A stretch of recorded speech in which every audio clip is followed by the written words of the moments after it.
Welcome back to the channel and welcome back to Superhero Wednesdays. The dog's kicking off because there's a wagon on the front delivering a shitload of sand to somebody. I don't know how they're going to get through the house because the houses on this street are very fucking small. Yes, it is Superhero Wednesday. Another time to talk all nerdy, reviews, comic books, Lego, Funko. What is it this week? This week, it's not necessarily a review. I just wanted to do a video just showing my fair share of love and admiration for what is the world of Invincible. At the time of recording, Invincible Season 3 has just wrapped up 2 weeks ago.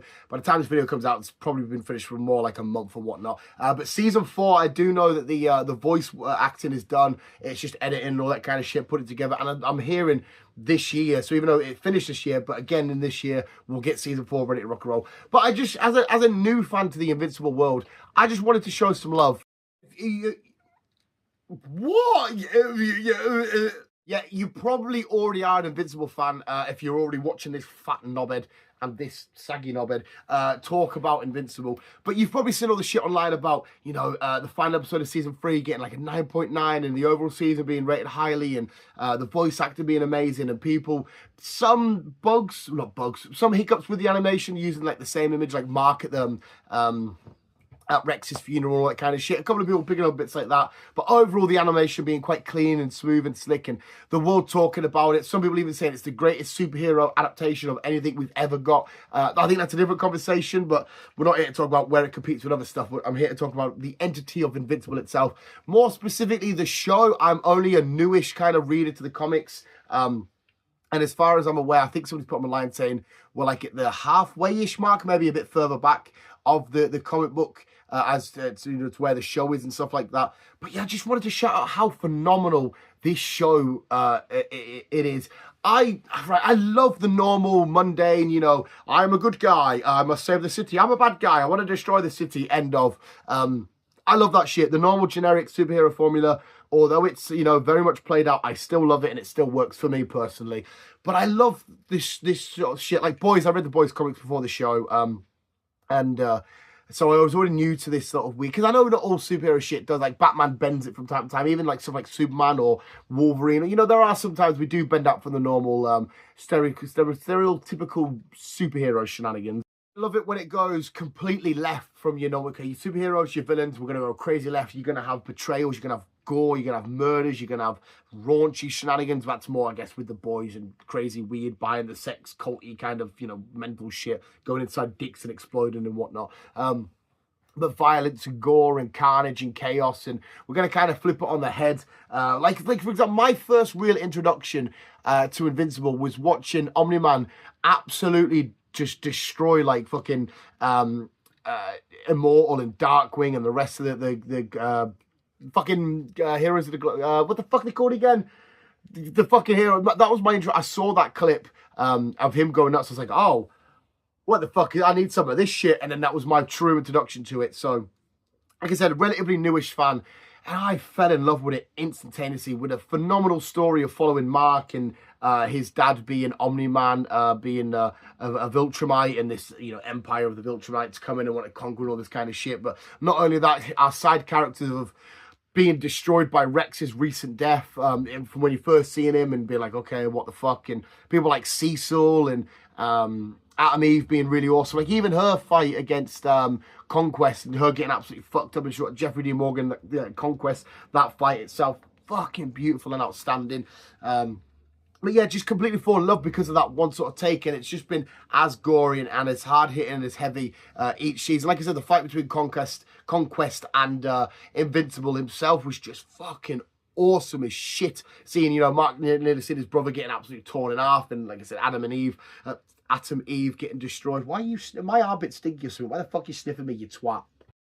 The whole show just sort of, like I said, I will happily sit there and have, okay, Spider-Man needs to save the city from Green Goblin. I will sit and read that shit till I'm blue in the friggin' face. But to be able to sit there and go, okay, let's read what weird shenanigans is happening in the world of Invincible. Oh, there's crazy weird, you know, people making multiple bodies themselves and exploding out of jail cells and all this kind of shit and just popping off and bones being popped out here. And I was a betrayal of others, you know, they're getting launched. I will happily go down that route. And Invincible delivers on a phenomenal story with great characters. Steven Yeun, just absolute, I've always pronounced it like that. If I'm pronouncing it wrong, please somebody correct me. Has always been awesome ever since I've seen him as Glenn in The Walking Dead. But in this, he owns the role of Mark. As well as J.K. Simmons as Omni-Man and other people. Seth as, what the fuck Seth's character called? Everybody doing a phenomenal job. Absolutely love Steven Yeun in this.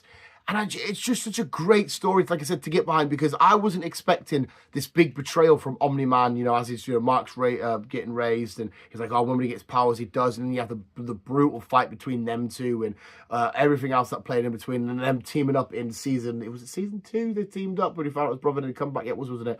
Even like the weird little jokey gags of the mummy on the moon, and she is on the moon, and they coming out and doing that kind of stuff. It's such a phenomenal show, and that last episode 8, and how many episodes did we get in the end? It was 8, wasn't it? 7 and 8. When we're having all the different immortals just going around and fighting and taking on different heroes and that, like I said, seeing Rex die, my entire fucking skeleton, and then Billie Eilish playing. Jesus, I know it's Billie Eilish. Somebody said Billie Eilish years ago, and that's how I pronounce it. Seeing that and being an absolute tears over Rex, a character that I liked, but I kind of thought, you need sorted out, you're an annoying bastard. And then being heartbroken by that, and then seeing the season finale of how much carnage and destruction and death, and the way we had a load of different teasers and cliffhangers of what could go on in the future with the little alien things in the sewers and all that kind of stuff. And like I said, Conquest still being alive, absolutely mashed up, but still alive. Cecil wants to do his things and whatnot. Cecil I really enjoy as well. I really enjoy Cecil as a character. He's very much, I think it's fair to say, again, please somebody correct me in the comments if I'm wrong, the Nick Fury-esque type character in the Invincible world. I don't think that's a hard, similarity to thinking they do have a lot of similarities, but maybe he represents somebody else. Much bigger fans of the show can correct me if I'm drawing the wrong parallel there, but it's a parallel I see. But then just seeing him keep Conquest alive and be like, oh my god, how are we going to handle next season? And I don't know if we're planning on, if we're only like halfway through the comics, I don't know if we've got another 2, 3, 4, 5 seasons to come, but I will take this continuously. Amazon, for me anyway, have been smashing lately. Like, I know not everybody is, but I'm in love with like Rings of Power. The Boys for me has been phenomenal. Reach has been fine. The first 2 were really good, but I've not loved season 3. Invincible, absolutely outstanding. There's a lot of Amazon stuff they do and they really friggin' cook. But yeah, I just wanted to show some love for Invincible and this new little nerdy world, this new little fandom that I'm trying to incorporate myself into. And like I said, we're getting stuff. Where did I put that down there? Stuff like getting the merch, collecting the comics, getting the Funkos. There's some awesome action figures out there that I really want. So yeah, absolutely beautiful. And I will quickly say as well, in the argument between Immortal, sorry, not Immortal, why do I keep saying Immortal? Omni-Man, Homelander, and Superman. As much as I am not Team Superman, but I cannot see any way that he just does not win. We've seen, even though powerful the Viltrumites are and shit, we've seen them be crippled and blood and all this kind of shit. Homelander, we've seen vulnerabilities and all this kind of shit. Superman would just obliterate both of them. So for me, in that triangle argument, Superman obliterates. But still, I love J.K. Simmons and I love Omni-Man. Even though I was like, oh my god, you betrayed your son, what you doing? Oh my fucking god, you kicked his fucking head in. And I lost my shit with him and I thought, oh, you just need fucked you. And then he's come back and now I like him again and shit. Oh, it's just, there's cool, unique characters. There's typical hero powers and villain powers that we see, but in this unique twist, in this unique way. So friggin' cool. Doggy, there's nobody there.